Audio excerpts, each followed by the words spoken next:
Kannur vision ചാനലിൻ്റെ പ്രദക്ഷിണ വഴിയിലേക്ക് എല്ലാ പ്രേക്ഷകർക്കും സ്വാഗതം. ഇന്നത്തെ നമ്മുടെ പ്രദക്ഷിണ വഴി എത്തിച്ചേർന്നത് മോലോന്തടം ആദിവടേശ്വരം ശിവക്ഷേത്രത്തിലാണ്.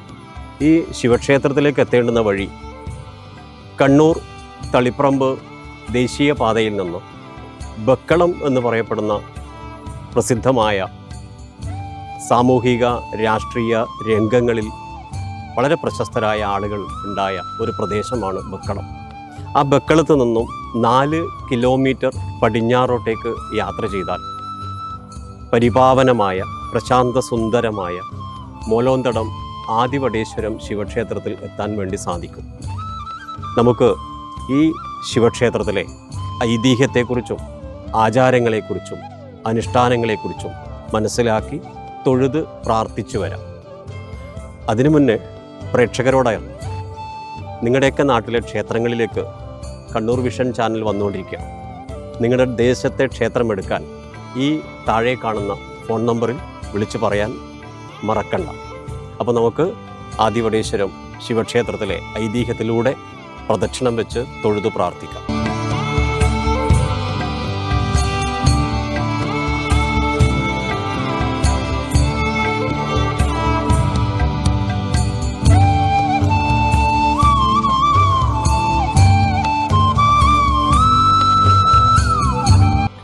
ആദിവടേശ്വരം ശിവക്ഷേത്രം എന്നാണ് പറയുന്നത്. ഭാരതത്തിൽ തന്നെ അറിയപ്പെടുന്ന അഷ്ടദള ശ്രീകോവിലുള്ള ഏക ശിവക്ഷേത്രമാണത്രേ വടേശ്വരം മഹാദേവ ക്ഷേത്രം.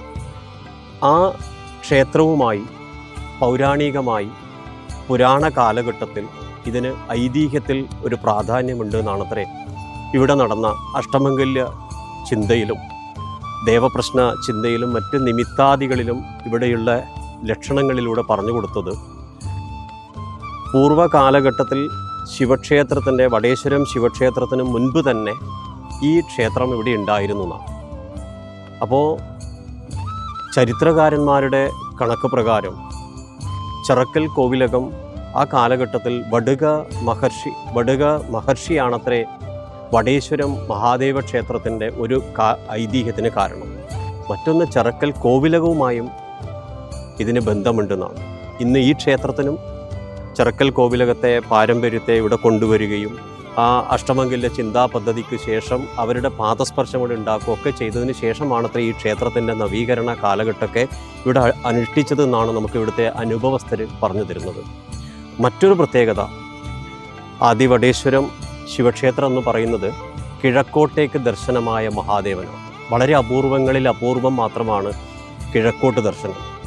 ഈ ശിവനൊരു പ്രത്യേകത മൃത്യുഞ്ജയനായ ശിവനാണെന്നാണ്.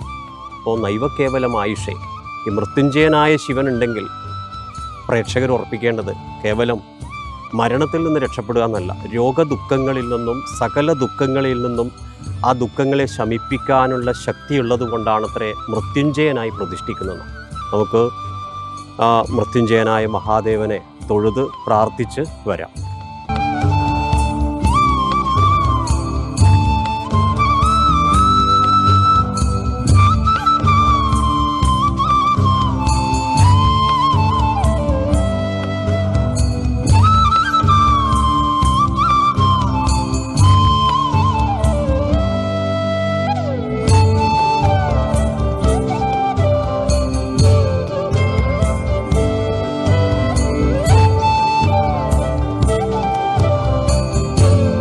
രണ്ടായിരത്തി 2013 ഈ ക്ഷേത്രത്തിൻ്റെ ഒരു ബാലാലയ പ്രതിഷ്ഠ ആരംഭിച്ചത്. അതിനുശേഷമുള്ള 10-12 വർഷ കാലഘട്ടം എടുത്തു ഈ ക്ഷേത്രത്തിൻ്റെ നവീകരണത്തിന്. പ്രേക്ഷകർക്ക് കാണാൻ വേണ്ടി സാധിക്കും ഇതിന് നാലമ്പലവും അതുപോലെ ചുറ്റമ്പലവും സപ്തമാതൃക്കളുടെയും അഷ്ടദിക്പാലന്മാരുടെ പ്രതിഷ്ഠയൊക്കെ വരണത്രേ. പക്ഷേ ഈ നാട്ടുകാരുടെയും ഈ പ്രദേശത്തിൻ്റെയും ഭക്തന്മാരുടെ അശ്രാന്തമായ ഒരു പരിശ്രമമാണത്രേ ഈ ക്ഷേത്രം ഈ നിലയിലേക്ക് എത്തിച്ചത്. അതുകൊണ്ട് തന്നെ ക്ഷേത്രത്തിൻ്റെ ചുറ്റുമതിലും കാര്യങ്ങളൊന്നും ഇവിടെ വന്നില്ല.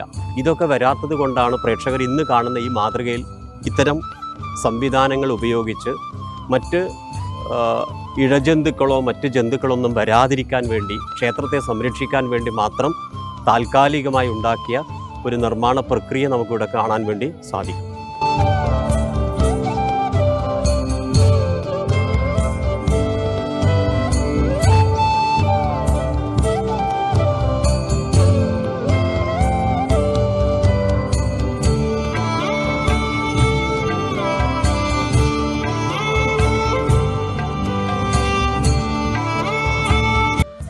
ആദിവടേശ്വരം ശിവക്ഷേത്രത്തിൻ്റെ ഐതിഹ്യം, യുഗങ്ങളുടെ പഴക്കം ഈ ക്ഷേത്രത്തിനുണ്ടെന്നും, എന്നാൽ 1000 വർഷത്തിൻ്റെ സമീപ കാലഘട്ടത്തിലെ ജീർണതയാണത്രേ ഈ ക്ഷേത്രത്തിൻ്റെ കാലപരിധിയിൽ അഷ്ടമംഗല്യ പ്രശ്നത്തിൽ പറഞ്ഞത്.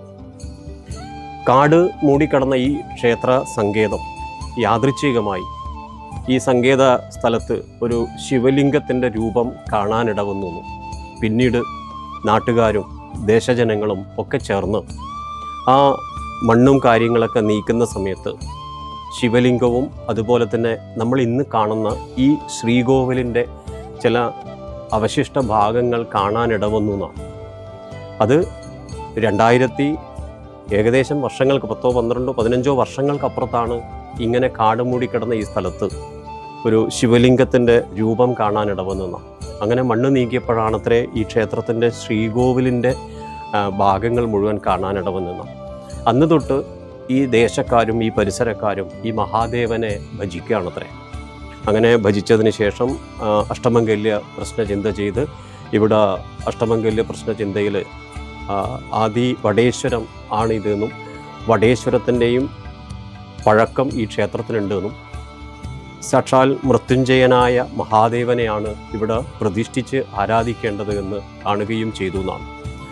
അങ്ങനെ വർഷങ്ങൾക്ക് ശേഷം ഈ ക്ഷേത്രം ഇന്ന് കാണുന്ന ഈ മാതൃകയിലേക്ക് എത്തിക്കാൻ ഈ ദേശജനങ്ങളും അതുപോലെ തന്നെ ഇവിടുത്തെ കമ്മിറ്റിക്കാരും മാതൃസമിതിയും ഒക്കെ ചേർന്ന് ഒരു അശ്രാന്തമായൊരു പരിശ്രമം നടത്തി. ഇനിയും ഒരുപാട് ഭാഗങ്ങൾ ഈ ക്ഷേത്രത്തിൻ്റെ നിർമ്മാണ പ്രവർത്തനങ്ങൾ പൂർത്തീകരിക്കാനുണ്ട്. ഒരു ക്ഷേത്രത്തിൻ്റെ ഒരു പൂർണ്ണത എന്ന് പറയുന്നത് നമസ്കാര മണ്ഡപം കൂടിയാണ്. പ്രേക്ഷകർക്ക് കാണാൻ വേണ്ടി സാധിക്കും. ഈ മണ്ഡപത്തിൽ വെച്ചാണ് ക്ഷേത്രത്തിലെ വളരെ വിശിഷ്ടമായ നവകം, മറ്റുള്ള വിശേഷമായ അഭിഷേകങ്ങൾക്ക് വേണ്ടുന്ന കാര്യങ്ങളൊക്കെ ചെയ്യേണ്ടതും, അതുപോലെ തന്നെ പൂജാ അവസര കാലഘട്ടത്തിൽ പൂജാ കർമ്മി ഇവിടെ നമസ്കരിച്ച് പൂർത്തീകരിച്ചിട്ടാണത്രേ പൂർണ്ണതയിലേക്ക് എത്തിക്കേണ്ടത്. ആ നമസ്കാര മണ്ഡപത്തിൻ്റെ ഏകദേശം ഒരു ഘട്ടം ഇവിടെ പൂർത്തിയാക്കിയതും ഈ നവീകരണത്തോടു കൂടി ചെയ്തതും പ്രേക്ഷകർക്ക് കാണാൻ വേണ്ടി സാധിക്കും.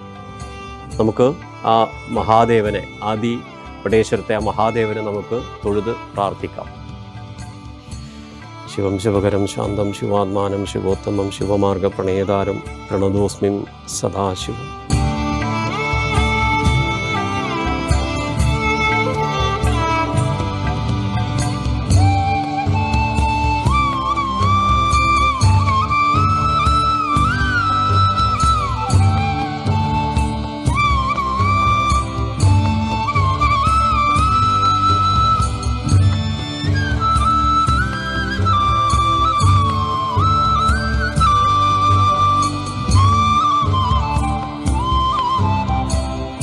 ഈ സ്ഥലം ആദ്യം ഒരു കാട് കയറി കിടക്കുന്ന പ്രദേശമായിരുന്നു. അങ്ങനെ ഒരു ദിവസം ഇങ്ങനെ ക്ഷേത്രമുണ്ടെന്ന് പറയുകയും അത് വന്ന് നാട്ടുകാരെല്ലാം കൂടി വന്ന് ബിംബം കാണുകയും ചെയ്തു. പിന്നീട് തുടർന്ന് അങ്ങോട്ട് ഒരു കമ്മിറ്റി, നാട്ടുകാരൊരു കമ്മിറ്റി രൂപീകരിക്കുകയും അതിനോടനുബന്ധിച്ച് ഉള്ള കാര്യങ്ങളെക്കുറിച്ച് ചർച്ച ചെയ്യുകയും ഒരു സ്വർണ്ണ പ്രശ്ന ചിന്ത അറിയുന്നതിന് വേണ്ടി ഏർപ്പാടാക്കുകയും ചെയ്തു. 2013 ഏപ്രിൽ 15-ാം തീയതി ബാലാലയ പ്രതിഷ്ഠ നടത്തുകയും ബാലാലയ പ്രതിഷ്ഠ നടത്തി. തന്ത്രി പത്മനാഭൻ ഉണ്ണി നമ്പൂതിരിപ്പാടിൻ്റെ മുഖ്യ കാർമ്മികത്വത്തിലായിരുന്നു ബാലാലയ പ്രതിഷ്ഠ നടത്തിയത്. ഇത് 12ാമത്തെ വർഷം ആകുമ്പോഴേക്കും പുതിയ ശ്രീകോവിൽ ഉണ്ടാക്കുകയും പ്രതിഷ്ഠ ഇപ്പോഴത്തേക്ക് പുതിയ ശ്രീകോവിലേക്ക് മാറ്റുകയും ചെയ്തു. ഏപ്രിൽ 23-നാണ് പുതിയ ശ്രീകോവിൽ പ്രതിഷ്ഠ മാറ്റിവെച്ചത്.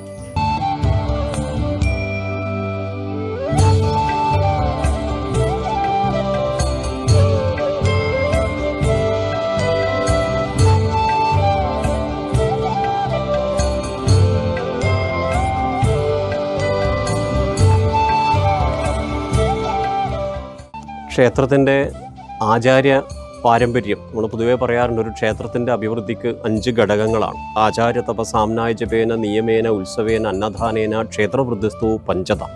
ക്ഷേത്രത്തിലെ ആചാര്യൻ്റെ തപശക്തി, നാമജപം, പുരാണപാരായണം, നിത്യനൈമിത്തികം, ഉത്സവം, ഈ ഒരു 5 കാര്യങ്ങൾ ഏതൊരു ക്ഷേത്രത്തിലാണോ അനുഷ്ഠിക്കപ്പെടുന്നത് ആ ക്ഷേത്രം നാൾക്ക് നാൾ അഭിവൃദ്ധിപ്പെട്ടുകൊണ്ടേയിരിക്കുന്നതാണ്.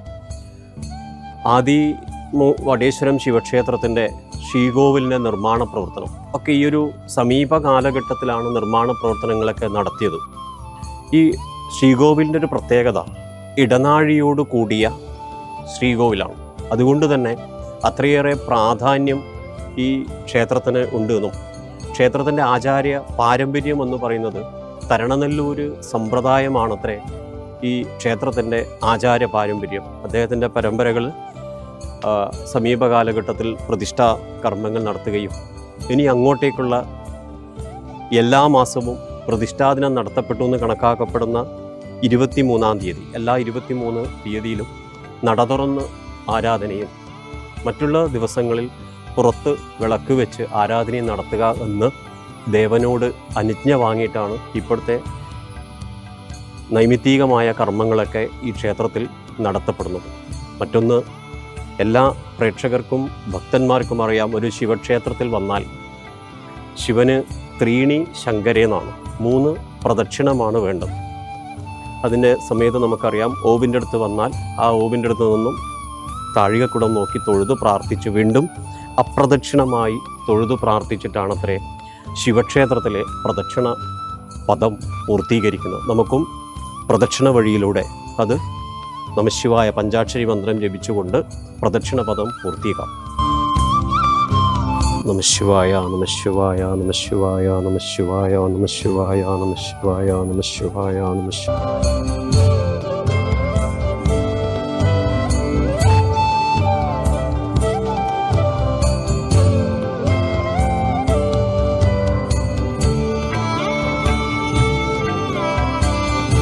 മൂലനടം ശ്രീ ആദിവടേശ്വര ക്ഷേത്രം ഇവിടെ വന്നതിന് ശേഷം ഈ നാട്ടിൽ തന്നെ ഒരു വല്ലാത്തൊരു ഐശ്വര്യം പോലെയാണ് തോന്നുന്നത്. ഈ പ്രതിഷ്ഠാ സമയത്ത് നല്ല ജനപിന്തുണ ഉണ്ടായിരുന്നു. ആ പിന്തുണ ഇനി അങ്ങോട്ടുള്ള സമയങ്ങളിലും ഉണ്ടാവണം എന്നാണ് നമ്മൾ വിചാരിക്കുന്നത്. ഇപ്പം നല്ലൊരു ശ്രീകോവിലാണ്, നല്ലൊരു അന്തരീക്ഷമാണ്. തികച്ചും ആകസ്മികമായിട്ടായിരുന്നു നമുക്ക് ഇവിടേക്ക് ഈ ഒരു അമ്പലം വന്നത്. അതായത് മുൻകാലങ്ങളിൽ നമ്മൾ ഇവിടെ ഒരു കാട് മൂടിയ പ്രദേശമായിരുന്നു. അതായത് ഇവിടെ ഒരു ശിവക്ഷേത്രം ഉണ്ടായിരുന്നു എന്ന് അറിയാമായിരുന്നുള്ളൂ. പക്ഷെ പിന്നീട് അങ്ങനെ നാട്ടുകാർ വന്നപ്പോൾ ഒരു ദിവസം ശിവലിംഗം കാണുകയും അത് പിന്നെ വൃത്തിയാക്കി നോക്കിയപ്പോൾ ശ്രീകോവിൽ മറ്റ് ഭാഗങ്ങളൊക്കെ വന്നു ഭൂമിയുടെ അടിയിൽ. എത്രയോ കാലം മുന്നേ ഇവിടെ മണ്ണ് മൂടി കിടന്നിട്ടുണ്ടാവണം. ഭൂകമ്പത്തിലോ അങ്ങനെയോ മറ്റ് സംഭവിച്ചതാണ്. സ്വർണ്ണപ്രശ്നം വെച്ചപ്പോൾ ഏതാണ്ട് 1000-ലധികം വർഷം പഴക്കമുണ്ട് എന്നാണ് അറിയാൻ കഴിഞ്ഞത്. ഇതിൻ്റെ പ്രവർത്തനത്തിൽ സഹകരിച്ച മുഴുവൻ ആൾക്കാർക്കും ദൈവാനുഗ്രഹം വന്നു വഹിക്കട്ടെ എന്ന് പ്രാർത്ഥിക്കുന്നതോടൊപ്പം ഇതുമായി പ്രത്യേകം നാട് വിട്ട് നാട്ടിൻ്റെ വെളിയിൽ നിന്ന് വന്ന് നമ്മളെ അങ്ങേയറ്റം സഹകരിച്ച പള്ളിക്കുന്ന് വാസികൾക്ക് പ്രത്യേകം നന്ദി ഈ സമയത്തിൽ അറിയിക്കാൻ ആഗ്രഹിക്കുകയാണ്. ഞാൻ എല്ലാ ദിവസവും അമ്പലത്തിൽ കയറിയിട്ടാണ് പോകുന്നത്. അതിൻ്റെ ഫലവും എനിക്ക് കിട്ടലുണ്ട്. എപ്പോൾ സ്കൂളിലായാലും വീട്ടിലായാലും ഞാൻ എപ്പോൾ അമ്പലത്തിൽ കയറിയിട്ടാണ് പോകല്. എല്ലാ ദിവസവും അമ്മ പറയാറുണ്ട്, നീ പോയി അമ്പലത്തിൽ പ്രാർത്ഥിച്ചിട്ട് പോവാന്ന്.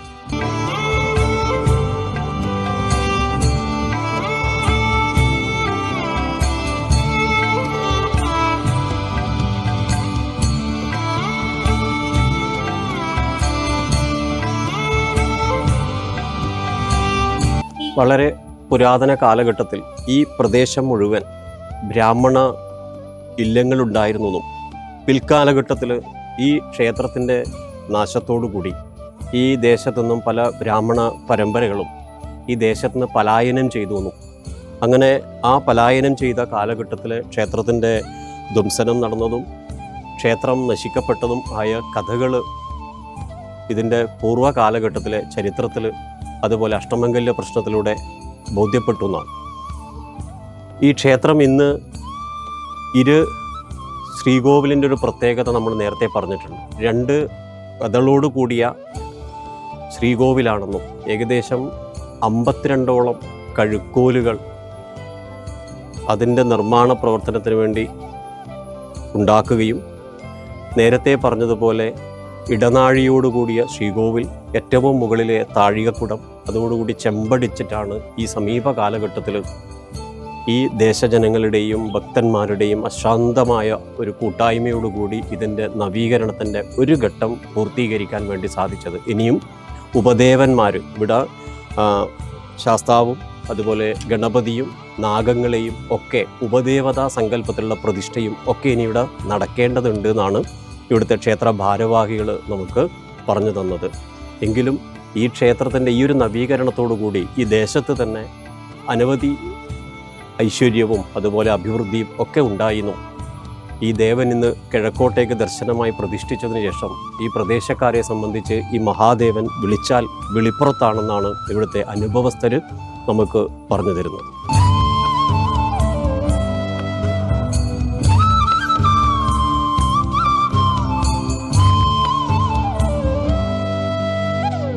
ഇവിടുത്തെ മഹാദേവൻ്റെ അടുത്ത് വന്നു വന്നാൽ നമുക്ക് പ്രാർത്ഥിച്ചതിൻ്റെ ഫലം നമുക്ക് കിട്ടുന്നുണ്ട്. എല്ലാ മാസവും 23-ാം തീയതി പുനഃപ്രതിഷ്ഠ ഇല്ല ദിവസം നമ്മളിവിടെ പൂജ കഴിക്കുന്നുണ്ട്. എല്ലാ മാസവും 23-ാം തീയതി രാവിലെ നട തുറന്ന് ഇവിടെ നമ്മൾ പ്രാർത്ഥിക്കാൻ വേണ്ടി വരുന്നുണ്ട്. പ്രാർത്ഥിച്ച് അതിൻ്റെ ഫലം നമുക്ക് കിട്ടുന്നുമുണ്ട്. മാതൃസമിതിയിൽ അങ്ങനെ എല്ലാവരും ഒന്നും വരുന്നില്ല, അതുകൊണ്ട് നമ്മൾ അങ്ങനെ ചെയ്യാൻ തീരുമാനിച്ചിട്ടുമില്ല. എല്ലാവരും ഉണ്ടെങ്കിൽ നമ്മൾ അങ്ങനെ ചെയ്യാൻ എന്നുള്ള ഇതുണ്ട്. പ്രതിഷ്ഠാ ദിനായെന്ന് ഇവിടെ അന്നദാനമുണ്ട്. അന്നദാനത്തിന് നമ്മളെ കഴിയാവുന്ന സഹായങ്ങൾ നമ്മൾ ചെയ്തു കൊടുക്കുന്നുമുണ്ട്. അന്ന് നല്ല ആൾക്കാരുണ്ടാവും ചെയ്യും. വിളിച്ചാൽ വെളിപ്പറപ്പിലെ ഭഗവാനാണിത്. നമ്മൾ ശിവലിംഗം കണ്ട മുതൽ നമ്മൾ കയ്യ കൂടുന്ന സഹായങ്ങൾ ഇവിടെ ചെയ്തു വരുന്നുണ്ട്. ഇനി നമുക്ക് ഇങ്ങനെയുള്ളായ സ്ഥിതിക്ക് എന്നും നമ്മൾ ആകുന്നത്ര നമ്മളെ കൊണ്ട് ചെയ്യാൻ പറ്റുന്നത് ചെയ്യും.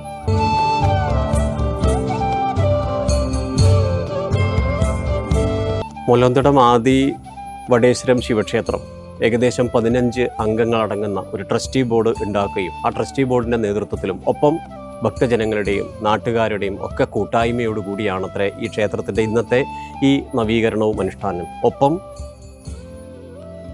അതിഥി ദേവോ ഭവ എന്നാണ്. നമ്മൾ അതിഥി എന്ന് പറഞ്ഞാൽ 15 ദിവസത്തിനകം തിരിച്ചു വരാത്തവരെയൊക്കെ നമ്മൾ അതിഥി എന്ന് വിളിക്കും. പക്ഷേ ഈ ക്ഷേത്ര ഭാരവാഹികളെ സംബന്ധിച്ച്, പള്ളിക്കുന്ന് ദേശക്കാരെ സംബന്ധിച്ചും പള്ളിക്കുന്നിലെ അനവധി കുടുംബങ്ങളുടെ ഒരാത്മസമർപ്പണം ഈ ക്ഷേത്രത്തിൻ്റെ ഉന്നമനത്തിന് ഉണ്ടായിട്ടുണ്ട് എന്ന് ഇവിടുത്തെ ഭാരവാഹികൾ തന്നെ നമ്മെ ഓർമ്മിപ്പിക്കുകയാണ്. അതിനൊരു പ്രധാന കാരണം ഒരു ക്ഷേത്രം ദേശവും ഒരു ക്ഷേത്രം നേരെയാകുമ്പോൾ ആ ക്ഷേത്രവും ആ ദേശവും മറിച്ച് ഇതര ദേശത്തിലുള്ളവരുടെയും ഒക്കെ കൂട്ടായ്മയാണ് എന്ന് വിളിച്ചോതുന്ന ഒരു സത്യം ആദിവടേശ്വരം ശിവക്ഷേത്രത്തിലെ നിർമ്മാണ കാലഘട്ടങ്ങളിലൊക്കെ ഉണ്ടായിട്ടുണ്ട് എന്ന് നമുക്ക് മനസ്സിലാക്കുവാൻ വേണ്ടി സാധിക്കും.